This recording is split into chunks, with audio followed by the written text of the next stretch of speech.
अस्सलाम वालेकुम, आप देख रहे हैं प्रोग्राम इनसाइट और मैं हूं फवाद खुर्शीद। पाकिस्तान को दरपेश अहम चैलेंजेस में से सबसे अहम है इकोनॉमी यानी हमारी मईशत। और मईशत में भी जो महंगाई का इशू है जो आम आदमी को अफेक्ट कर रहा है, उसकी ज़िंदगी इससे अफेक्ट होती है, वो चैलेंज सबसे ज़्यादा इंपॉर्टेंट है। पाकिस्तान की क्या इकोनॉमी, हमारी मईशत की सिमत सही है? इस पर भी आज के इनसाइट में गुफ्तगू करेंगे। और सियासत का बाजार एक दफ़ा फिर गर्म है। प्राइम मिनिस्टर जो इंडिया के हैं मोदी, उन्होंने भी जो हमारी जो लूज स्टेटमेंट है उसका फ़ायदा उठाया, अपना बयानिया बदला। यहाँ पे शिबली फराज कहते हैं कि मुस्लिम लीग पाकिस्तान बननी चाहिए। मुस्लिम लीग नवाज के अंदर से आवाज़ें आ रही हैं, लेकिन उनकी लीडरशिप है, हसन इकबाल साहब, राना सनाउल्लाह, वो अयाज सादिक वाले बयानिए का दिफा कर रहे हैं। आज पीडीएम की तरफ से जमीयत उलमा इस्लाम मौलाना फजलुर रहमान ने भी कुछ इस तरह की बातें की। ये हैं वो मौज़ूआत जो आज के इनसाइट का हिस्सा हैं। आज के प्रोग्राम में हमें ज्वाइन करेंगे शेख वकास अकरम, सीनियर सियासतदान है, और डॉक्टर अशफाक हसन, माहिर मुआशियात। लेकिन आगाज़ गुफ्तगू करेंगे शेख वकास अकरम से, सीनियर सियासतदान है, पाकिस्तान मुस्लिम लीग क्यू से, पाकिस्तान मुस्लिम लीग नवाज, दोनों से ताल्लुक रह चुका है। पिछला इलेक्शन उन्होंने इंडिपेंडेंट के तौर पर लड़ा था, वज़ीर मुमलिकत और वफाकी वज़ीर भी रह चुके हैं। तो शेख वकास अकरम, अस्सलाम वालेकुम and welcome to the show. Sheikh साहब, टू बिगिन विद, कि क्या पाकिस्तान मुस्लिम लीग पाकिस्तान बनने वाली है? मुझे सच तो ऐसा कोई अंदिया नहीं मिला और ना मेरे तजिए के मुताबिक मुझे ऐसा नज़र आ रहा है, क्योंकि पिछले कई महीनों से ये कोशिश होती रही है। बल्कि आपको याद होगा कि आज से 1.5 साल पहले कुछ मेंबरान को मिलाया भी गया था।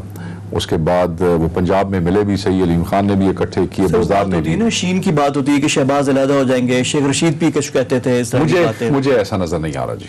लेकिन देखिए पार्टी में बातें तो शुरू हो गई हैं। आज देखें ना, जो जहांगीर साहब हैं उन्होंने भी बात की, इसी तरह पहले शरकपुरी साहब, 7 जो एमपीएस थे पंजाब में वो भी अलहदा हो गए।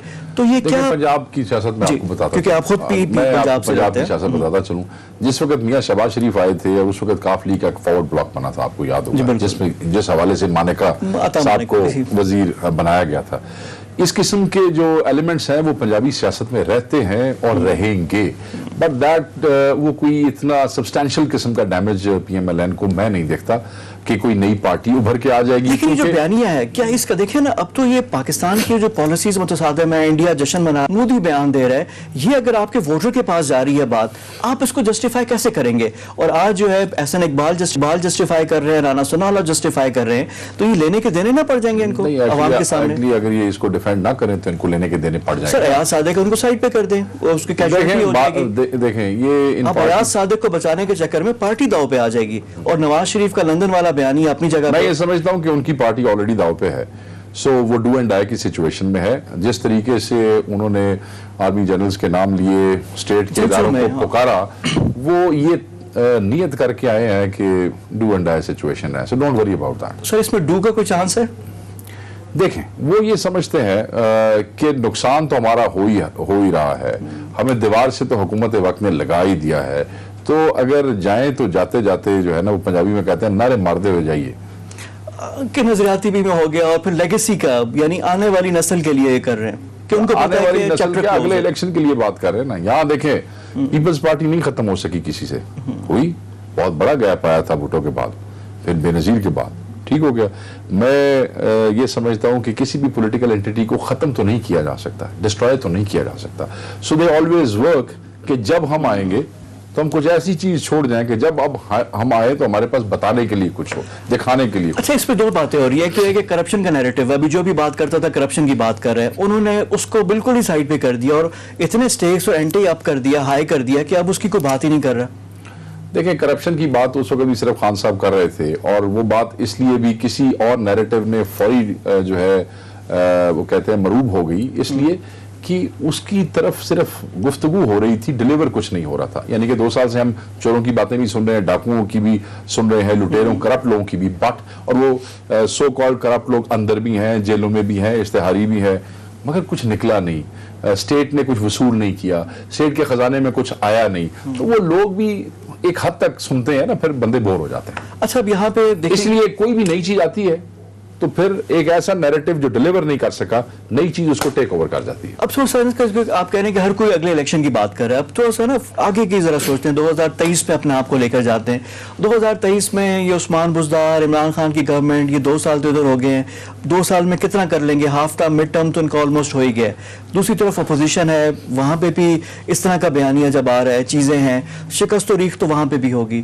تو وٹ آر یو سیئنگ, اب پنجاب بیٹل گراؤنڈ ہوگا تو پنجاب کی میری بات سیاست, سنیں, پہلے 2 سال ہوتے ہیں کام کے, جو تیسرا سال ہوتا ہے اس میں اپنی ڈیلیورنس اور پرفارمنس کا جو نتیجہ ہے وہ کسی حد تک آپ کو نظر آنے لگ جاتا ہے. چوتھے سال آپ چیزیں وائنڈ اپ کرتے ہیں کیونکہ 5ویں سال الیکشن ایئر ہے, آپ کا الیکشن ایئر ہے, آپ کی بیوروکریسی, آپ کی سرکار, آپ کی مشینری آپ کے کام کرنے چھوڑ دیتی ہے. یہ اپنے ذہن میں رکھیے گا, میں نے 3-4 حکومتوں کے اینڈ ہوتے ہوئے دیکھے ہیں اور ان میں سے 3 کا حصہ بھی رہا ہوں. جس وقت حکومت کا آخری سال ہوتا ہے, یہ تو ابھی پی ٹی آئی والے تو موصوف وزیر میں نے سنے ہیں, خود ان کے وزراء کہتے ہیں کہ بیوروکریسی ہمیں کام نہیں کرنے دے رہی. انہوں نے تو پہلے 2 سال کام نہیں کرنے دے رہی نا, تو آخری سال اگر نارمل حکومت چلے تو آخری سال تو بالکل قلم جو ہے وہ چھوڑ کے بیٹھ جاتے ہیں کہ یہ اب اگلی گورنمنٹ آئے گی, پھر وہی طے کرے گی اور وہی فیصلے کرے گی, ہم اس پالیسی کے مطابق چلیں گے. So technically they have lost that prime time جس دوران انہیں کام کرنا تھا. یعنی اب میک اپ پہن کے لیے, یعنی کہ ہنگامی بنیادوں پہ کام کرنے کی ضرورت ہے. یس, وائی ناٹ. لیکن کچھ ہوتا ہوا نظر آ رہا ہے؟ مجھے تو فی الوقت کچھ ہوتا ہوا نظر نہیں آ رہا جی. مجھے تو سوائے اپوزیشن اور گورنمنٹ کی گفتگو کے, ایک دوسرے پہ کرٹیسائز کرنے کے, ایک دوسرے پہ کیچڑ اچھالنے کے, ایک دوسرے کو عوام کی نظروں میں گندا کرنے کی جو دوڑ ہے, مجھے اس کے علاوہ نہ ٹی وی پہ کچھ نظر آ رہا ہے اور نہ آن گراؤنڈ کچھ. اچھا, لیکن یہ جو اپوزیشن نے ٹریک نہیں کر دیا گورنمنٹ کو کہ پرفارمنس پہ دینے کے بجائے اب سارا اپوزیشن پہ لگ گیا, سارا ٹائم جتنے بھی وزیر ہیں آ کر بس یہی. نہیں سر, نہیں, وہ تو اب بڑے, وہ تو دیکھیں میری بات سنیں, جب گورنمنٹ آئی تو اس وقت زرداری صاحب کی تقریر میں نے خود سنی پہلے اجلاس میں, انہوں نے کہا جی ہم آپ کے ساتھ مل کے کام کرنا چاہتے ہیں. میاں شہباز شریف نے دوسرے تیسرے اجلاس میں کہا کہ ہم چاہتے ہیں کہ آپ لوگ ڈلیور کریں, کام کریں. ایک گورنمنٹ نے وہ کہہ دینے جی راہ چلتا جڑا وہ کہتے ہیں تیر اپنے گل پا لیا جی, کہ ایک آدمی آپ کو کہہ رہا ہے کہ آپ کام کریں, ہم بیٹھے ہیں, آپ نے اپنا کام کرنے کی بجائے پہلے دن ہی ان کے گریبانوں میں ہاتھ ڈال لیے, اور اس دن سے آپ کے وزراء, آپ پہلے اجلاس میں خان صاحب کے ساتھ جو اس کو آپ چھوڑ دیں. سر وہ نہیں بھولتے نا, خان صاحب تو ہمیشہ اصل میں دل میں ہے, مجھے پہلی تقریر نہیں کرنی تھی, ہمیشہ وہی بات کرتے ہیں. جی نقصان بھی خان صاحب دا ہو رہا ہے, ذریعہ خوار بھی حکومت ہو رہی ہے. اپوزیشن تو اس ملک میں آپ اس ملک کی نفسیات سمجھ لیں, میں الیکشن ہار گیا ہوں, میں اپوزیشن میں چلا گیا ہوں, تو میں نفسیاتی طور پہ میں نے اس کو قبول کر لیا کہ اب میرا نقصان ہونا ہے, اب میں نے وکٹمائز ہونا ہے, اب میرا کوئی کام نہیں ہونا.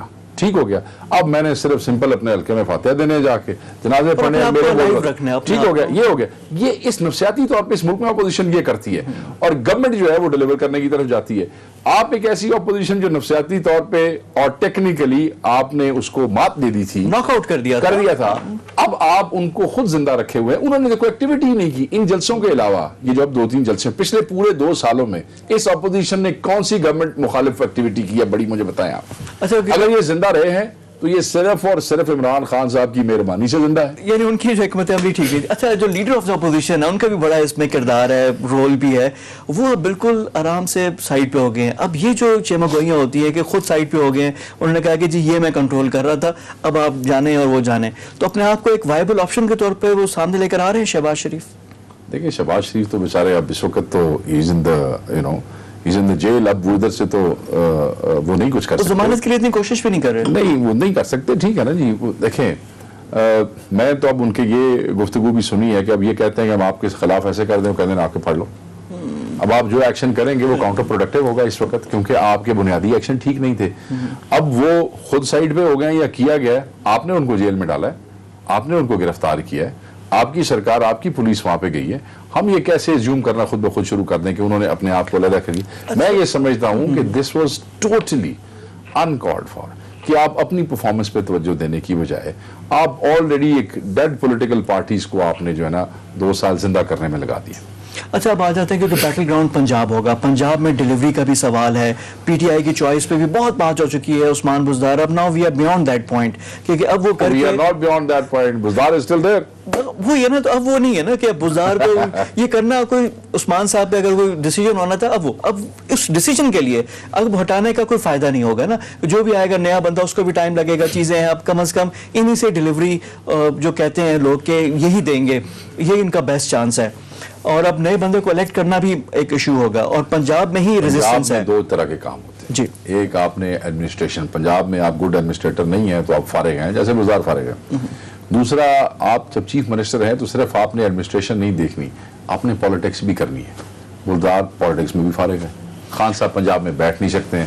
آپ کے 3 گروپس ہیں وہاں پہ. سرور کہتا ہے کہ میں نے اپنے گروپ کو وہ کرنا ہے، ایک سرائکی گروپ کہتا ہے کہ میں نے اس کو لے کے چلنا ہے. پہلے ترین صاحب تھے، اب ترین صاحب پیچھے چلے گئے، ایک علیم خان کا گروپ اکٹھا ہو کے آ گیا کہ یہ لوگ ہیں جو اس کو فالو کرتے ہیں. تو جس کے تھرو کسی نے پارٹی جوائن کی ہے یا جس کے تھرو کسی کے کام ہو رہے ہیں وہ اس کا گروپ بن کے بیٹھ گیا. پالیٹکس کون کر رہا ہے اس وقت پنجاب میں؟ اچھا، لیکن یہی ہے کہ کامیابی عثمان بزدار کی یہی ہے. عمران خان کیا چاہتے یہ نہیں تھے کہ یہی ماڈل ہو جائے؟ کوئی چیلنج نہیں ہے، اسموتھلی چل رہا ہے، کوئی پولیٹیکل چند ووٹوں کی ان کی حکومت ہے، لیکن وہ بالکل کمفرٹیبل ہو کر رہے ہیں، تمام لوگوں کو مینج بھی کر رہے ہیں. آپ کو میں بتاؤں، چیف منسٹر پنجاب جیسے ڈم لوگوں کو کیوں بنایا جاتا ہے چیف منسٹر یا کوئی بھی ہوتا، کس لیے دیا جاتا ہے؟ یہ اپنی فیملی میں رکھا جاتا ہے، کیا جاتا ہے. اس لیے کہتے ہیں کہ جی جو ہماری وش کے مطابق یہ ادارہ چلے، ہماری وش کے مطابق یہ صوبہ چلے، یس مین رکھا جاتا ہے، جیسے ہم کہیں گے ویسے ہو. اچھا، یہ ایک آئیڈیل ماڈل ہے، ٹھیک ہو گیا. مگر کس صورت میں؟ جب آپ کے اپنے پلے کچھ ہو نا، کیا آپ کی اپنی اسٹینڈنگ آپ کی اپنی انڈرسٹینڈنگ چیزوں کی اتنی ہو کہ آپ کا یس مین نیچے بیٹھا ہے، آپ جیسے جیسے اس کو کہتے رہیں وہ ویسے ویسے کرتا رہے اور بہترین رزلٹ آئے. آپ بیٹھے ہیں فیڈرل گورنمنٹ میں، فیڈرل گورنمنٹ ڈیلیور نہیں کر پا رہی، تسی یس مین بٹھا کے صوبے تو کی ڈیلیور کرا وہ جی.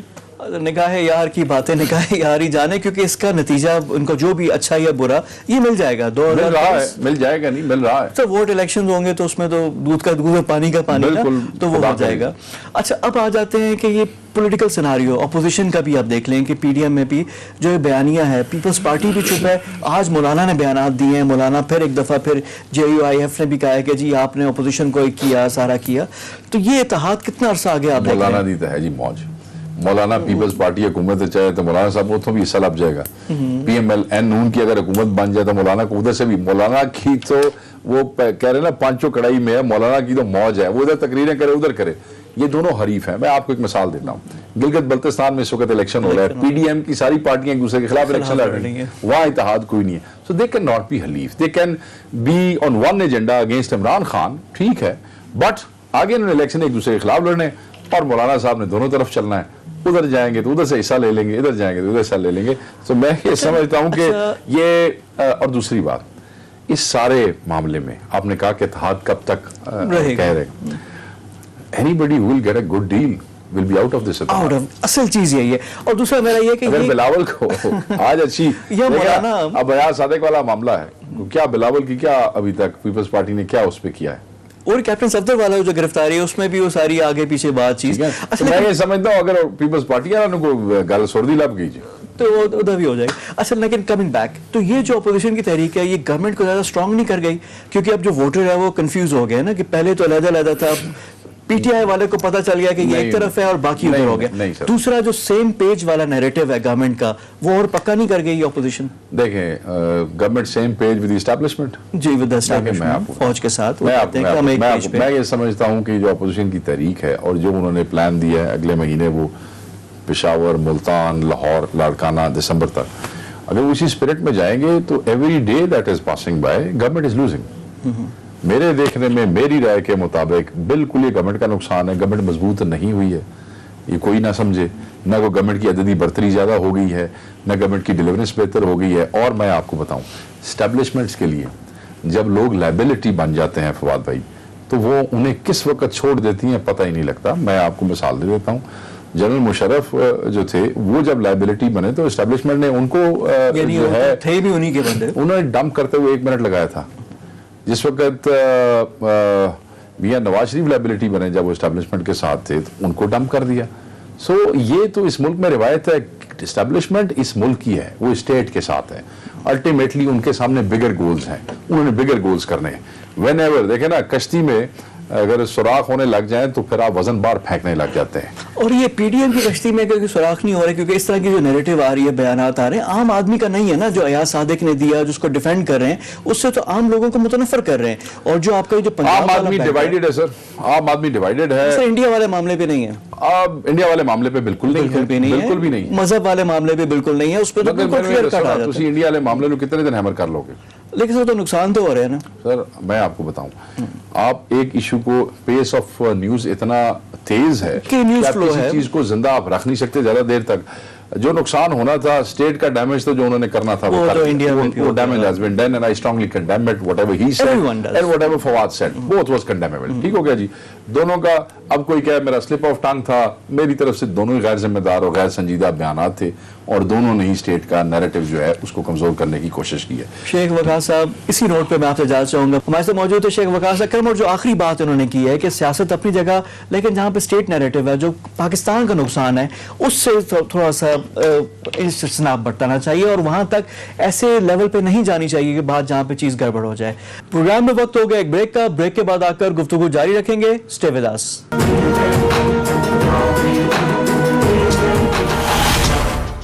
ब्रेक के बाद प्रोग्राम में दोबारा खुश आमदीद। मेरे साथ मौजूद है डॉक्टर अशफाक हसन खान, किसी तारुफ के मोहताज नहीं है, माहिर मुआशियात हैं, प्रोफेसर हैं, उनसे गुफ्तगू करते हैं। डॉक्टर साहब अस्सलाम वालेकुम and welcome to the show. वालेकुम सलाम and thank you for having me. Doctor साहब, सबसे इंपॉर्टेंट जो इशू पाकिस्तान के लिए है वो है मईशत का, इकॉनमी का। पहला सवाल क्या हमारी इकॉनमी जो है, मईशत है, उसकी सिमत सही है और सही हाथों में है? देखें, अगर सही सिमत में होती और सही हाथों में होती तो आज आप ये सवाल मुझसे न कर रहे होते। The very thing that you are asking me this question, इसका मतलब ये है कि उसके सिमत जो है वो अभी इतनी ठीक नहीं है, और सर्टनली वो सही हाथों में नहीं है। ये उनके हाथों में है जो इस मुल्क के लिए अजनबी हैं। ये उनके हाथों में है जो हेलीकॉप्टर से उतरे हुए हैं, उन्हें पाकिस्तान के ग्राउंड रियलिटी का कुछ भी नहीं पता। वो सिर्फ टेक्स्ट बुक पढ़कर आते हैं और वो यहाँ पर ब्रूटली उसको इम्प्लीमेंट करते हैं, जिसकी वजह से इसके लाइन और लेंथ जो है इकोनॉमी की, वो दोनों ही बिगड़ चुकी है। डॉक्टर साहब, इस पर थोड़ा सा रहनुमाई चाहूंगा। कोई गलतियां जो आप कहें कि जो आप वो अलूफ हैं, उनको नहीं पता, जो उन्होंने क्योंकि जरा निशानदेही तो करें कि कहाँ कहाँ उन्होंने गलतियां की। सबसे दो चीजें बहुत अहम है। एक तो ये है कि जो टेक्स्ट बुक में पढ़ते हैं कि इन्फ्लेशन है, तो इन्फ्लेशन को कंट्रोल करने के लिए टाइट मॉनेटरी पॉलिसी होनी चाहिए, और टाइट मॉनेटरी पॉलिसी किस तरीके से इंप्लीमेंट की जाती है? इंटरेस्ट रेट को बढ़ाया जाता है। ये टेक्स्ट बुक में लिखा हुआ है, और जो हमारे गवर्नर स्टेट बैंक ने आके किया ये काम, 6% से इंटरेस्ट रेट को उठाकर 13.25% पे लेके चले गए इन्फ्लेशन को कंट्रोल करने के लिए। वो ये भूल गए कि पाकिस्तान में इन्फ्लेशन सप्लाई साइड फिनोमेना है। इसके अलावा गवर्नमेंट खुद इन्फ्लेशन क्रिएट करती है, तो उसका मॉनेटरी पॉलिसी या इंटरेस्ट रेट को बढ़ाने से ये सप्लाई साइड फिनोमेना कैसे ठीक होगा? अगर आलू की कीमत बढ़ गई है, प्याज की कीमत बढ़ गई है, आटे की कीमत बढ़ गई है, चीनी की कीमत बढ़ी है, जिसकी वजह से इन्फ्लेशन हो रहा है, तो इसका इंटरेस्ट रेट से क्या ताल्लुक है? अगर गवर्नमेंट खुद दवाओं की कीमत बढ़ा दे 2-2, 2.5, 300%, गवर्नमेंट अगर गैस की और बिजली की कीमत खुद बढ़ाए, तो इसका इम्पैक्ट तो इन्फ्लेशन पे होना ही होना है। तो इसका मॉनेटरी पॉलिसी से क्या ताल्लुक है? तो ये है वो टेक्स्ट बुक जो किताबों में पढ़े हैं। दूसरी चीज ये है कि डिवैल्यूएशन करो ताकि एक्सपोर्ट्स बढ़े। पाकिस्तान में डिवैल्यूएशन करके एक्सपोर्ट्स नहीं बढ़ते हैं, और ये मैंने अपने एक आर्टिकल में लिखा भी था।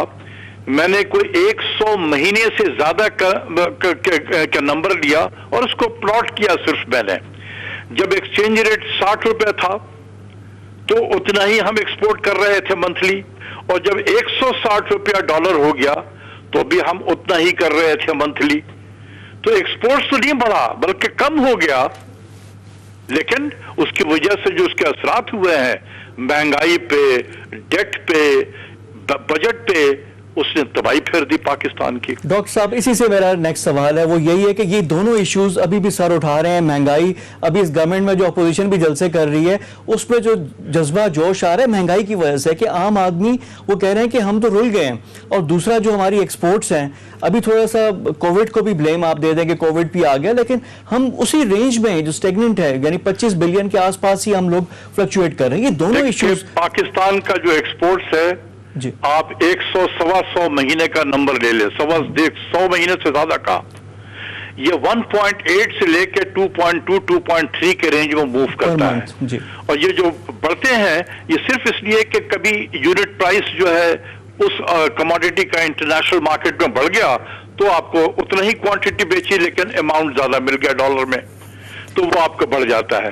اس سے یہ ہمیشہ اسی رینج میں رہا ہے, آج بھی اسی رینج میں ہے. 160 پہ بھی یہ رینج پہ تھا, جب $60 ایک روپے کے برابر ایک ڈالر کے برابر تھا اس وقت بھی وہ اسی رینج میں تھا. اچھا ڈاکٹر صاحب, ایک چیز جو آپ بھی شروع میں جب تھے اکنامک ایڈوائزری کونسل میں تھے, آپ نے بھی امپورٹ کی جو ہماری پالیسی تھی جب گورنمنٹ آئی تو ہم نے یہ کیا کہ جو باہر سے ہم چیزیں منگوا رہے تھے امپورٹ ان کو کرب کیا.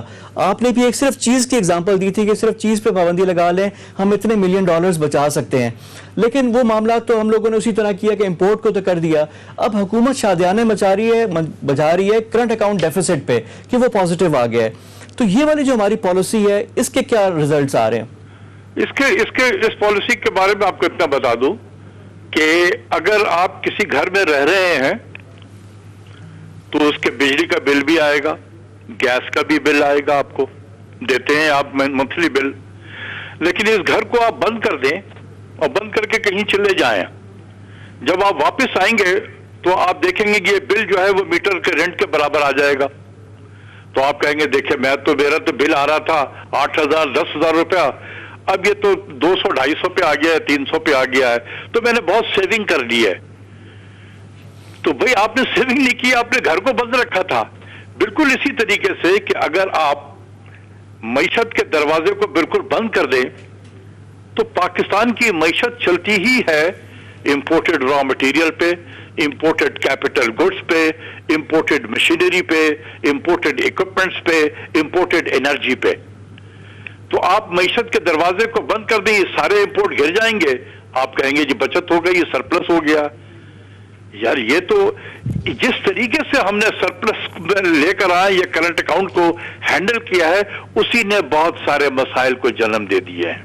اور یہ میں بار بار بولتا ہوں, اتنا بولتا ہوں کہ لوگ بھی شاید کہیں گے کہ اس کے علاوہ آپ بولتے نہیں. بالکل بات ہی یہی ہے کہ جس طریقے سے ہم نے معیشت ہم نے اپنے بیلنس آف پیمنٹ کو ٹھیک کیا ہے اسی نے تمام تباہی پھیر دی ہے.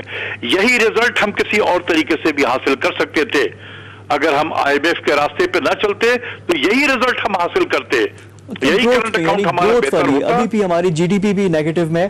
اچھا یہاں پہ ایک اور پازیٹیو فیکٹر جو آ رہا ہے, گورنمنٹ بڑا کریڈٹ لے رہی ہے, وہ ریمیٹنسز کا ہے کہ جو بیرون ملک پاکستانی بھیج رہے ہیں. کووڈ میں سب نے کہا کہ اب لوگ بے روزگار ہوں گے, مڈل ایسٹ GCC کنٹریز جو 6 ممالک ہیں وہاں سے بھی کم ہوں گے, لیکن یہ توقعات کے برعکس بڑھ رہی ہیں ریمیٹنسز, اور کرنٹ اکاؤنٹ ڈیفیسٹ پہ یہ بھی کنٹریبیوٹری فیکٹر ہے. تو یہ سسٹینیبل آپ کو نظر آ رہا ہے, آپ کی کیا اس پہ ریڈنگ ہے؟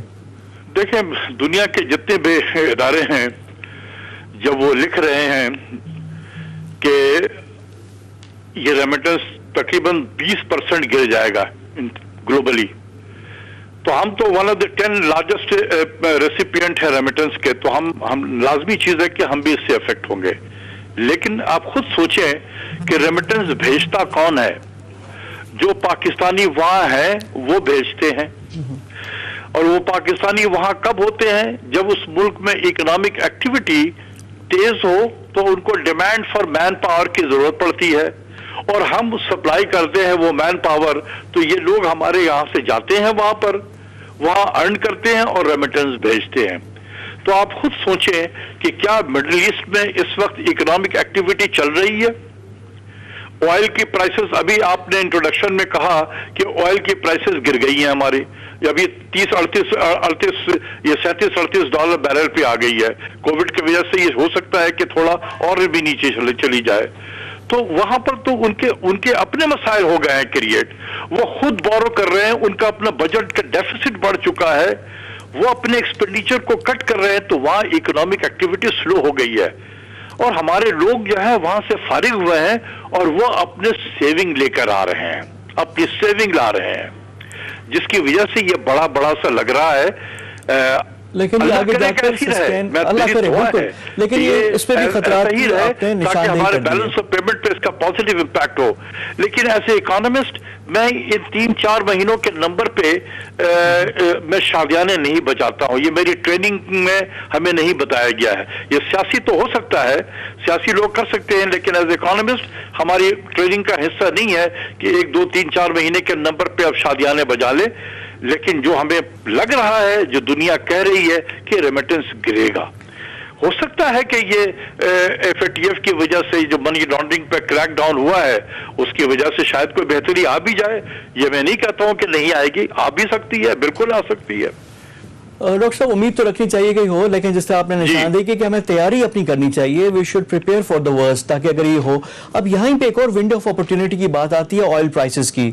मैंने भी इब्तदाई में जिक्र किया, आपने भी अभी बातों में जिक्र किया। पिछली दफा एक अच्छी विंडो ऑफ अपॉर्चुनिटी थी, हमने मिस किया, फ्यूचर के कॉन्ट्रैक्ट थे, नहीं हम कर सके, हमारे पास स्टोरेज की कैपेसिटी, बाकी इश्यूज आए, हमारे पास पैसे नहीं थे। अब दोबारा से अगर तेल की कीमतें गिरती हैं तो क्या इसमें हमारे लिए कोई फायदे की चीज है? देखिए, ये जिस जमाने में मैं मिनिस्ट्री ऑफ फाइनेंस में था तो मैंने भी यही सोचा था। उस जमाने में भी तेल की कीमतें अचानक नीचे आ गई थी, तो हमने भी ये कहा कि कम से कम 10% जो हम ऑयल की इंपोर्ट है उसको हम हेज कर लेते हैं। और मैंने बहुत सारे बैंकों से बात भी की, लेकिन जो हमें बताया गया कि देखें ये बड़ा रिस्की एलिमेंट होता है, क्योंकि आप एक व्यू ले रहे हैं ऑयल की प्राइसेस से। आज जो एक प्राइस है ये एक व्यू है आपका, जो ये रियलिटी भी है। लेकिन अगर आप समझते हैं कि ये यही प्राइस आगे भी रहेगी तो ये आपका अपना व्यू है। और उस वक्त देखा गया कि 80% टाइम आपके व्यूज गलत साबित हुए ऑयल के प्राइसेस से लेकर। इसलिए ये बड़ा रिस्की एलिमेंट है।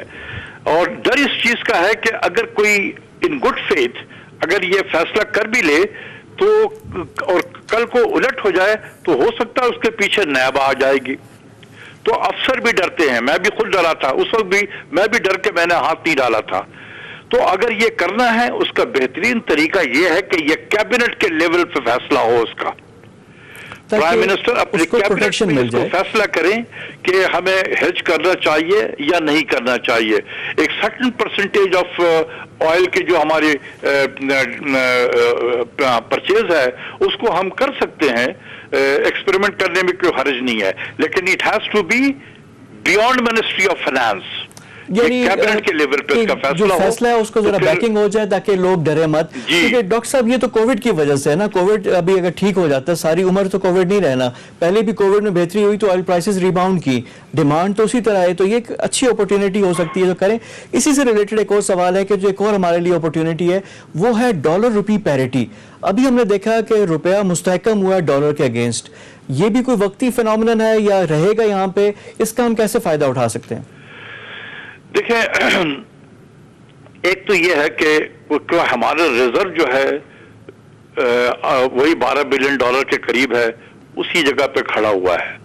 तो अगर स्टेबिलिटी है या हमारी रुपी अप्रिशिएट हुई है तो इस डॉलर के एक की वजह से तो नहीं हुई है। उसकी वजह यह है कि इंटरनेशनल मार्केट में डॉलर बजाते खुद नीचे चला गया है। तो जो भी करेंसी उसके साथ अटैच्ड है, पेग्ड है, वो अप्रिशिएट कर गई है बाय डेफिनेशन। तो ये इंटरनेशनल मार्केट में डॉलर जो है वो खुद नीचे चला गया है। ये पाकिस्तान के रिजर्व के बढ़ने की वजह से स्टेबिलिटी नहीं आई है, क्योंकि जिसके साथ हमने अपने रुपये को लिंक किया हुआ है वो खुद नीचे आ गया है, तो हम ऊपर की तरफ चले गए हैं। तो ये है, अब कितना देर पा होगा एक्सचेंज रेट को प्रेडिक्ट करना जो है, अगर मैं कर सकता तो मैं आज बिलियनर होता। ठीक है, लेकिन डॉक्टर साहब अब एक और चीज़ है जो हमारे ऊपर तलवार लटकी हुई है, जो बाहर का प्रेशर है। IMF के प्रोग्राम में है, उनसे भी हमें पैसे चाहिए, FATF की अलहदा तलवार है, उसमें भी अभी इस दफ़ा तो ग्रे लिस्ट में हम फरवरी तक कायम है, उम्मीद है कि निकल आए इससे। तो ये चीज़ें लिंक्ड हैं, इंटरनेशनल बोरोवर्स, फिर अमेरिकन इलेक्शन, नई गवर्नमेंट आती है, उनकी क्या पॉलिसी होती है, डोनर एजेंसीज उनकी तरफ ही देखती हैं। तो ये जो पाकिस्तान के लिए जो गुंजलक मसाइल बने हुए हैं इंटरनेशनल सतह पर, उसमें से हम कैसे तैर कर उसको निकलें इससे चीजों से? देखिए, जो IMF में गए हैं हम अपने चॉइस से गए। मैं तो वाहिद आदमी था जो मना कर रहा था। थोड़ी सी हमें मुश्किलात होती, बिल्कुल होती, मैं नहीं कहता हूं कि नहीं होती। और ये अक्सर हम कहते हैं, मैं सुनता हूं कि हम डिफॉल्ट करने वाले थे।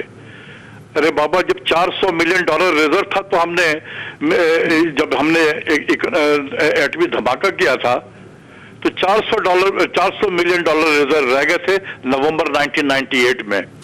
हमने कोई उस वक्त डिफॉल्ट नहीं किया था। तो ये $9-10 बिलियन को लेकर हम कहां से डिफॉल्ट करते? तो ये वैसे ही कहा जाता है, इसको इतने सीरियसली एज इकोनॉमिस्ट में सीरियसली नहीं लेता हूं। लेकिन बात यह है कि ये हम बाय चॉइस गए या हमें फोर्स किया गया जाने के लिए, ये दोनों चीजें हो सकती हैं। मुझे नहीं मालूम है कि फोर्स किया गया था हमें या हम अपने चॉइस से गए हैं, लेकिन हम चले गए। जब आप चले जाते हैं IMF के, तो आपके पास पॉलिसी बनाने के जो आपके डिग्रीज ऑफ फ्रीडम है वो खत्म हो जाती है। हम सिर्फ पॉलिसी इंप्लीमेंट करते हैं, बनता कहीं और है वो। तो ये एक चॉइस था जो हमने लिया है। अब ये IMF के प्रोग्राम के साथ FATF भी लिंक है। ये मेरा एक व्यू है कि ये FATF से हम उसी वक्त निकलेंगे जब तक कि ये IMF का प्रोग्राम मुकम्मल ना हो। 39 मंथ्स का प्रोग्राम जब तक मुकम्मल नहीं होगा हम नहीं निकल सकते हैं। ये हमें रखा गया है FATF में ताकि हम IMF से निकलने की कोशिश ना करें। ये चेक एंड बैलेंस है। अच्छा, अब यहाँ पे 2-3 चीजें हैं डॉक्टर साहब। एक तो ये जो हाई एंड व्हीकल्स हैं, जो गाड़ियां, एक नया ब्रांड लॉन्च हुआ, घंटों में उसके जो ऑर्डर्स हैं, जो सारा था वो बुक हो गया। अभी भी जो SUV गाड़ियां हैं, कंपनी के CEO कह रहे थे कि जी वो डबल ट्रिपल हो गई है उसकी डिमांड। तो ये एक फिनोमेनन इधर नजर आ रहा है। दूसरी तरफ जो आम आदमी है महंगाई की चक्की में पिस रहा है। और फिर एक सवाल जो आदमी का है कि ये इतनी महंगाई क्यों अचानक आ गई है, कि क्या ये कुछ सोचे समझे है, होर्डिंग हो रही है, कोई मिसमैनेजमेंट है? ये दोनों चीजें जरा इसका कंपैरिजन जरा बताएं कि असल में है क्या सूरत हाल। देखिए, जहां तक गाड़ियों का ताल्लुक है, ये जो है ना, ये हुकूमत को ये सोचना चाहिए कि हमने बड़ी मुश्किलों से बहुत कुर्बानी देकर ये हमने अपने करंट अकाउंट को बेहतर किया है। कुर्बानी का लफ्ज इस्तेमाल कर रहा हूं, पॉलिसीज का नहीं, कुर्बानी देकर हमने इसको बेहतर किया है। कहीं ऐसा ना हो कि ये जितनी भी बेहतरी हमने की है ये इसी वाली साल में खत्म हो जाए, जिसके असरात मुझे नजर आ रहे हैं, क्योंकि हमारे इंपोर्ट उसी तरीके से दोबारा बढ़ना शुरू हो गया है। जो मुल्क IMF के प्रोग्राम में हो, हर लम्हे उसके सर पे एक तलवार सी लटकती रहती है कि कहीं ये रिजर्व नीचे चला ना जाए, वो मुल्क बड़े बड़े गाड़ियां इंपोर्ट कर रहा है। तो क्या हुकूमत के वक्त को ये चीजें नजर नहीं आ रही हैं कि यार इसको रोको? ये डॉलर इसलिए नहीं तो हमने तो नहीं हासिल किया कि इतनी बड़ी बड़ी गाड़ियों के लिए हम वो इस्तेमाल हो। अगर हम गाड़ी इस्तेमाल नहीं कर सकते साल 2 साल, तो पाकिस्तान में क्या मत टूट जाएगी। इसी तरीके से मैं देख रहा हूं गाड़ियों के अलावा मोबाइल फोन में भी फिर उसी तरीके से ग्रोथ हो गया है। ये $1-1.25 बिलियन के हम मोबाइल फोन इंपोर्ट करते हैं। अगर हम साल 1.5 ना इंपोर्ट करें तो कोई पाकिस्तान में क़यामत नहीं टूटेगी। तो ये चीजें तो हमें हुकूमत के वक्त को देखना चाहिए, ये मिनिस्ट्री ऑफ फाइनेंस को देखना चाहिए, ये रज़ाक दाऊद साहब की मिनिस्ट्री को देखना चाहिए कि ये जो इंपोर्ट बढ़ रहा है, अभी आप देखें ये 3 महीने का जो नंबर आया है, ये तकरीबन $4 बिलियन पर मंथ के हिसाब से ऑन एवरेज हमारा इंपोर्ट का बिल है। तो अगर इसी को प्रोरेटा बेसिस पे आप आगे कर दे साल का, तो 48 बिलियन डॉलर जो है ये तो इंपोर्ट आपका हो जाएगा। We will go back to the period of 2017-18 जब हमारा 55 जो आम आदमी का जो सवाल है कि महंगाई की वजह क्या है, मुल्क में महंगाई अचानक ये क्यों आई है 1-2 महीनों में? देखिए, महंगाई कहां से आई है? फूड से आई है। आप नॉन फूड इन्फ्लेशन को देखें 4-5% है, वो तो बिल्कुल ठीक है। ये फूड से आई है। फूड से क्यों आई है? हमेशा मैं आपको अपने तजुर्बे से कहता हूं कि जब किसी हुकूमत को, ये नोट कर ले हुकूमत के वक्त, जब किसी हुकूमत के लिए मुश्किलात क्रिएट की जाती हैं, उसको गिराने की तैयारी होती है, तो ये आटे और चीनी की कीमतें बढ़ती हैं। क्योंकि ये वो ऐसी चीज है जिससे आम आदमी प्रेशर में आता है, आम आदमी बदजन होता है हुकूमत से, और अपोजिशन के लिए या जो भी इनको गिराना चाहते हैं उनके लिए काम आसान होता है। तो ये चीजें हुई हैं। देखें, एक और चीज है कि ये गंदम पे बहुत नजर रखनी चाहिए, क्योंकि गंदम इस मुल्क की एक बेसिक डाइट है, और स्टेपल डाइट जिसे हम कहते हैं। जब गंदम की कीमत बढ़ेगी तमाम फूड आइटम की कीमत बढ़ेगी, दूध वाला दूध की कीमत बढ़ाएगा। आप उससे पूछें कि आपने क्यों बढ़ा दिया, उसने कहा जी आटा महंगा हो गया। सब्जी वाला सब्जी महंगा कर देगा, आप पूछेंगे क्यों, कि जी आटा महंगा हो गया। जी डॉक्टर साहब, पेट्रोल और आटा ये दोनों चीजें बहुत कोट होती हैं कि जी पेट्रोल महंगा हो गया। नहीं, पेट्रोल तो महंगा नहीं हुआ है। पेट्रोल से तो इसलिए महंगा है कि अगर हमारा एक्सचेंज रेट डिप्रिशिएट होगा तो जाहिर है और लैंडेड कॉस्ट उसका लेकिन बढ़ आटा जाएगा जो मेन और प्रॉब्लम वो फिर आटा जाएगा। तो आइडेंटिफाई इसीलिए तो कहता हूँ कि एक्सचेंज रेट की तरफ तवज्जो दें। ये पागलों की तरह जिस तरीके से हमने एक्सचेंज रेट को डिवैल्यू किया और जिस तरीके से इंटरेस्ट रेट को हमने बढ़ाया, हमने एक सवा साल में इस मुल्क पे $40 बिलियन 40 बिलियन डॉलर हमने इस मुल्क पे कॉस्ट इंपोज कर दिया, जिसमें डेट भी है और बाकी चीजें भी हैं उसमें शामिल है। $40 बिलियन, $6 बिलियन IMF के 39 महीने के प्रोग्राम के लिए हमने सवा साल में हमने $40 बिलियन इस मुल्क में कॉस्ट ऐड कर दिया। जी डॉक्टर साहब, Pakistan has been transformed from a low-cost economy to a high-cost economy. That is why we have our competitiveness in international market has been eroded. बड़े इंपॉर्टेंट पॉइंट्स है जो doctor Ashfaq Hasan ने किए। Doctor साहब बहुत शुक्रिया आपके टाइम का, हमारे साथ मौजूद थे मुमताज़ माहिर मुआशियात डॉक्टर अशफाक हसन। कई एरियाज की तरफ आइडेंटिफाई किया, उन्होंने कहा कि जहाँ पे काम करने की अशद ज़रूरत है और इन्फ्लेशन जो महंगाई है, उन्होंने कहा ये फूड इन्फ्लेशन है कि जो रोज़मर्रा के इस्तेमाल की चीज़ें हैं, खुराक है, सब्जियाँ हैं, गंदम है, उनकी वजह से जो महंगाई आ रही है जिसकी वजह से आम आदमी भी इफेक्ट हो रहा है और गवर्नमेंट को भी इस पर स्पेशल तवज्जो देनी चाहिए। ये तो था आज का प्रोग्राम इनसाइट। कल मजीद मौज़ूआत के साथ आपकी खिदमत में हाजिर होंगे। तब तक के लिए फवाद खुर्शीद को इजाज़त दीजिए। खुदा हाफिज़।